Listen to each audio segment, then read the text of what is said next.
Early voting got underway this week in California's special election. The big ticket item on the ballot, of course, is Prop 50, that measure which would redraw the state's district lines in Democrats' favor. And according to a new poll out today, Californians seem to be in favor of that. 54% of likely voters say they support redistricting. 36% say they oppose it. 10% say they are unsure.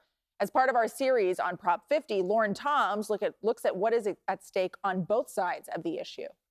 We're just calling viewing households today to remind them about the special election that's happening. Elementary school teacher Regina Chagoya is spending her evenings campaigning in favor of Prop 50. It's a measure that she says could restore public resources her students rely on, with the goal of restoring democratic power in Washington. You know, I teach my students how to be fair, right? How to vote for decisions, play in recess with rules, and how they just can't change the rules in the middle of a game.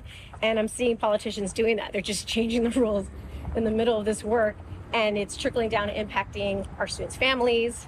The ballot measure would temporarily scrap California's Independent Redistricting Commission, the citizen panel created to take the politics out of map drawing and give that control back to state lawmakers for the next 3 elections.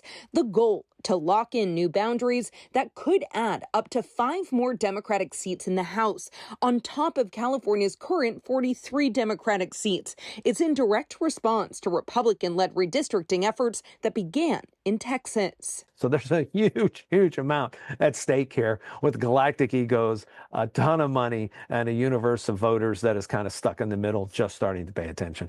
Sonoma state political expert David McEwen says midterm elections historically result in big losses for the party in power. In this case, the Republican Party, which controls all 3 branches of government. Redistricting is a way to minimize those losses for Republicans. California may offset Texas, but other states like Indiana, Ohio, even Michigan, even Wisconsin, and certainly states like Missouri and Florida provide a place where Republicans can run up the score a little bit. But critics, including Republican leaders like Corinne Rankin, say the measure is a power grab, putting partisan politics back in charge of district drawing. What this does is it completely takes away the voices of community members, and it allows politicians in Sacramento to decide who's going to represent communities. For Regina, it's about impact, the federal funding that fuels her classrooms and the fairness she teaches each day. Here we are doing our personal best to make sure all students are learning, all families are getting their services,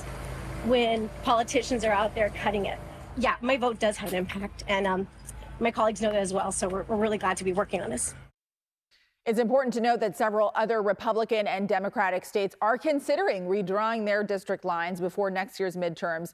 Lauren will follow every development on Prop 50 leading up to the special election on November 4th. She'll look at campaign funding. She'll hear from communities whose districts would change if 50 passes.